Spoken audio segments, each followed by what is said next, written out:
Bonjour à toutes, bonjour à tous. Merci à vous d'être présents pour cette 12e édition des États généraux de la chaleur solaire. L'année dernière, nous étions à Marseille, il y a 2 ans à Strasbourg. Voilà, et cette année, nous voici à Bordeaux. Dans un contexte extrêmement mouvant, un contexte politique très délicat, sur fond de dette budgétaire, avec des lois qui changent sans arrêt, avec des manœuvres dilatoires sur les énergies renouvelables. Il y a plein d'actualités, en tout cas, ça va être passionnant. On va se dire plein de choses aujourd'hui, et merci encore à vous d'être présents, et merci aux gens qui nous écoutent en ligne, car nous sommes retransmis, et en distanciel, des gens aujourd'hui suivent ces états généraux de la chaleur solaire. Pour ouvrir ces états généraux, on accueille Yasmina Boultam. Vous êtes conseillère régionale à l'ambition éducative de la région de Nouvelle-Aquitaine. Et puis vous, Claudine Bichet, vous êtes vice-présidente de Bordeaux Métropole en charge du climat, de la transition énergétique et de la santé. Voilà. Mais beaucoup de boulot de Bordeaux Métropole. Donc voilà. Merci de nous accueillir, Yasmina Boultam. Je vous laisse ouvrir ces états généraux de la chaleur solaire. C'est à vous. Merci. Bonjour à toutes et à tous. Quelques mots donc, en effet, saluer tout d'abord les 3 vice-présidents qui sont à mes côtés, Madame Laetitia Boitier, donc, Monsieur Olivier Gaudin et Monsieur Pierre Delmas, qui est aussi chef d'entreprise donc, de Newtweet. Et permettez-moi d'avoir une pensée particulière pour Hugues de Fréville.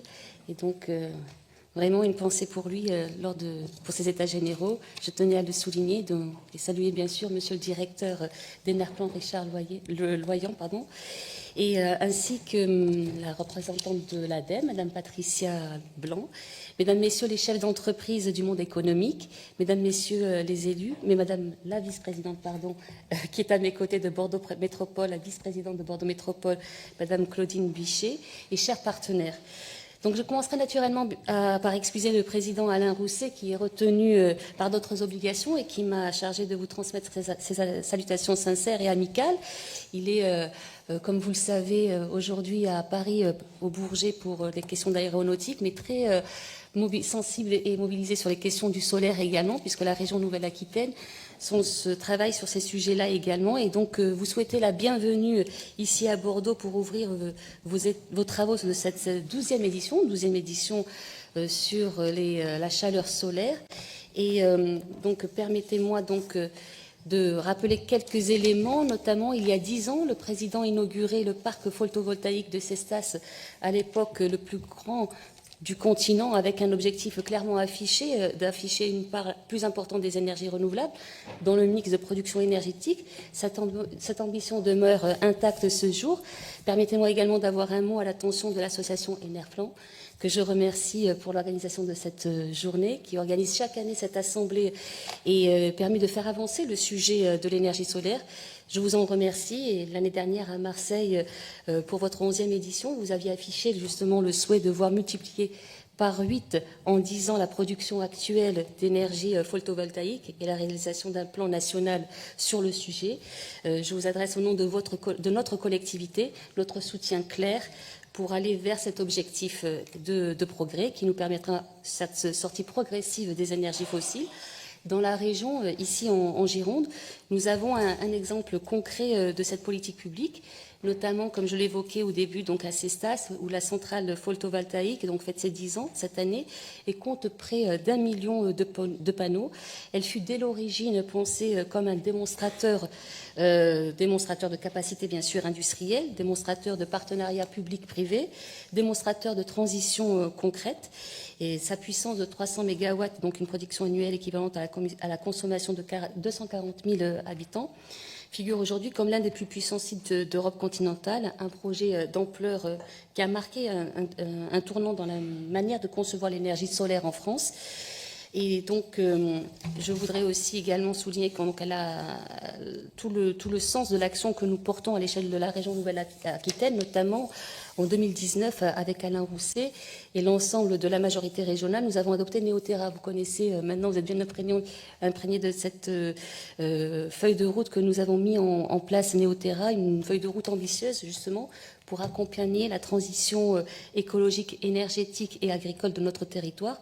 Ce document ne se contente pas donc de dénoncer les principes, il fixe aussi des objectifs concrets, quantifiés, assortis d'engagement également. Et puis donc à l'horizon 2030, la région s'est donnée comme cap, juste quelques éléments pour illustrer un petit peu cet objectif-là, une réduction de 45% d'émissions de gaz à effet de serre par rapport à 1990, une baisse de 30% également de la consommation d'énergie par rapport à 2010 et une part de 50% d'énergie renouvelable dans la consommation régionale. Donc, quelques chiffres. Ce sont des leviers concrets de transformation que nous traduisons donc dans nos politiques d'aménagement, nos dispositifs d'aide et nos coopérations avec les territoires. Et nous encourageons en effet aussi des opérations photovoltaïques sur des zones de captage d'eau et également au sein des lycées agricoles. Donc là, c'est plus mes questions liées dans l'éducation. Enfin, en plus du plan géothermie en cours dans les lycées de la région, elle étudie les possibilités de solarisation dans son patrimoine. Nous savons combien il est parfois difficile pour les collectivités, comme pour les entreprises d'ailleurs, de convaincre sur ces sujets, parce que les retours sont souvent différés, parce que les bénéfices environnementaux se mesurent dans le temps long, et parce que le changement fait peut-être parfois peur, et pourtant nous devons le penser, l'anticiper, l'organiser. Comme le disait Francis Blanche, face au monde qui change, il vaut mieux penser le changement que changer le pansement.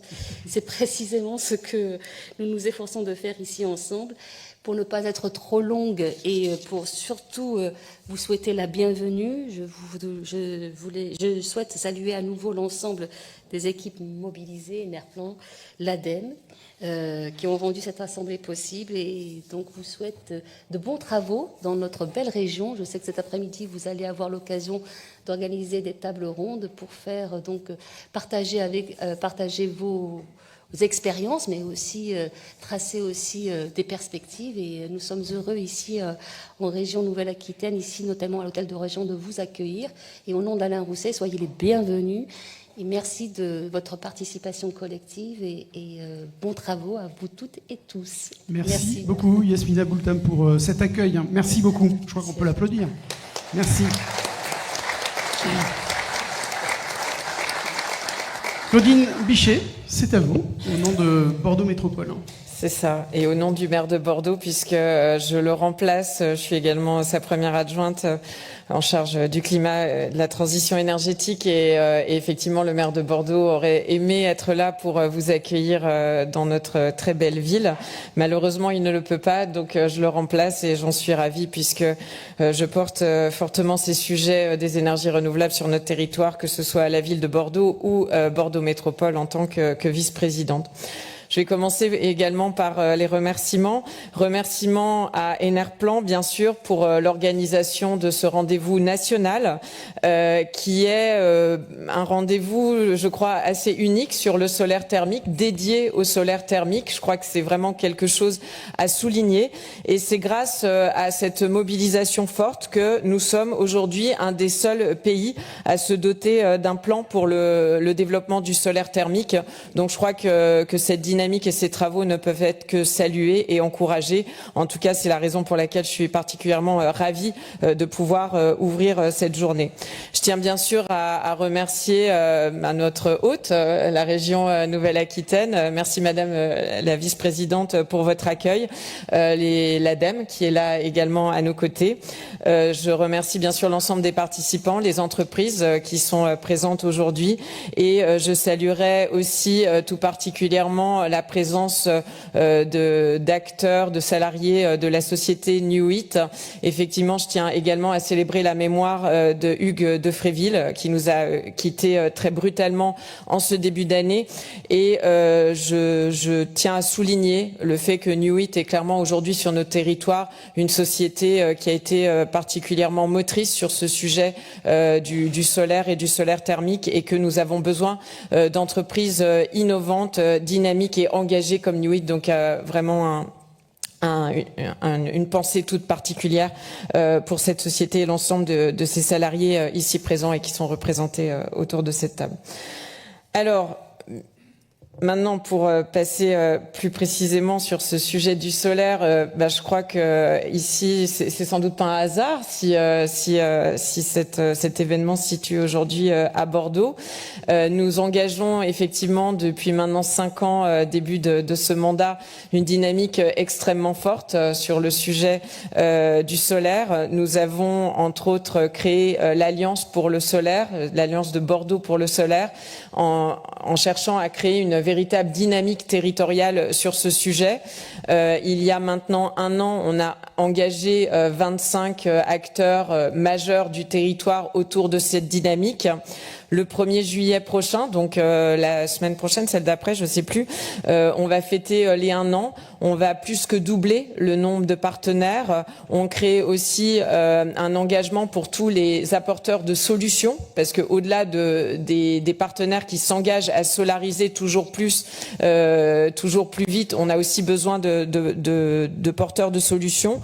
Donc, on est vraiment dans une dynamique très forte où on cherche à agréger l'ensemble des partenaires et à vraiment avoir une émulation collective qui est de plus en plus forte. Et signe sans doute que Bordeaux est un territoire propice au solaire, on accueille de plus en plus d'événements.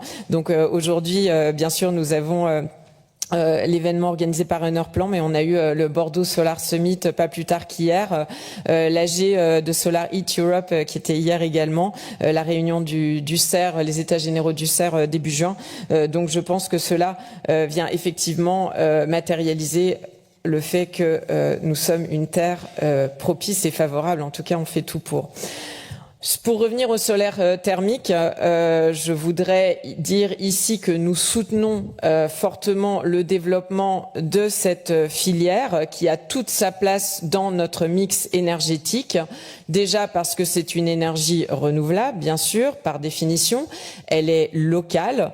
Elle est très propice à l'autoconsommation que nous cherchons à valoriser également. Elle est très performante et elle est innovante. On voit de plus en plus de solutions émerger, des solutions industrielles, des solutions de stockage de la chaleur en sous-sol dans des bassins de rétention, solution d'ailleurs que porte Nuit. Donc on a vraiment une solution ici qui doit être fortement encouragée. Sur notre territoire, on la valorise auprès des particuliers, particulièrement les maisons individuelles, avec des aides à la rénovation dans lesquelles on bonifie les installations de solaire thermique. Et je crois qu'on n'est pas beaucoup de territoires à le faire, je pense, en tout cas pas à la hauteur de ce que nous proposons ici, de manière donc à engager une dynamique. Et on voit quand même des chiffres qui sont plutôt encourageants. Bon, on n'est pas aidé par la dynamique nationale sur la rénovation, mais cela va sans dire. Je pense qu'on partage tous cette idée ici ce matin. Et puis, bien sûr, on encourage le développement sur nos bâtiments des collectivités. On a engagé la solarisation de plusieurs sites, de 2 piscines, la piscine du Grand Parc, la piscine de Tissot à Bordeaux Nord, le site de la Tulle qui est aussi un grand site de la collectivité. Donc on avance aussi sur notre patrimoine et on s'est fixé des objectifs dans notre PCAET précis sur le thermique, 20 000 m² à horizon 2028 sur l'ensemble des bâtiments de collectivité qui sont adaptés et des particuliers. Donc pour conclure mon propos, je crois que nous partageons aussi l'idée qu'il va falloir que l'État nous propose enfin une stratégie claire sur le solaire qui englobe bien sûr l'ensemble des filières du solaire, y compris le solaire thermique. Et donc nous sommes bien sûr en attente de cette PPE sans arrêt reportée avec un flou persistant, des allers-retours qui malheureusement n'augure pas forcément d'un volontarisme très fort. Nous sommes en tout cas ici localement convaincus que nous avons besoin de ce volontarisme. Nous le portons ici à l'échelle locale parce que sur les énergies renouvelables, on peut faire beaucoup à l'échelle locale et c'est ce qu'on cherche à démontrer et je pense que petit à petit on y arrive. Et je terminerai en disant que au-delà de ce volontarisme sur les filières d'énergie renouvelable, Bien sûr, l'avenir, c'est de produire mieux, mais c'est surtout et avant tout de consommer moins, de consommer beaucoup plus sobrement et bien sûr de pouvoir produire de manière plus efficace et localement. C'est ce qu'on porte ici, c'est ce que je pense nous partageons. En tout cas, je vous souhaite une excellente journée de travaux en espérant que cette filière puisse avoir toute l'aura et toute la dynamique qu'elle mérite amplement. Je vous remercie. Merci beaucoup, Claudine Bichet. Donc j'ai noté 20 000 mètres carrés 2028. On reviendra pour voir si c'est fait vraiment. Et on a confiance en vous. Voilà. Alors figurez-vous Oui. qu'on a mis aussi en place un suivi, parce que jusqu'à présent il y avait des objectifs fixés sans aucun moyen de les suivre. On est aussi en train de se doter de ça, et là c'est effectif et on va communiquer là-dessus. On a un suivi extrêmement précis de l'ensemble de ces objectifs, que ce soit sur l'énergie et le plan climat, le suivi carbone de nos émissions. Donc oui, on fait un gros travail pour déjà poser des objectifs ambitieux, mais ensuite pouvoir suivre ce qu'on dit et démontrer qu'on fait ce qu'on dit. Ok, on vous le promet, on reviendra pour voir ça. Merci beaucoup. Écoutez, vous pouvez vaquer à vos occupations. Je sais que vous êtes très très occupés et déjà absolument. Et merci déjà pour votre présence ce matin ici parmi nous. Voilà.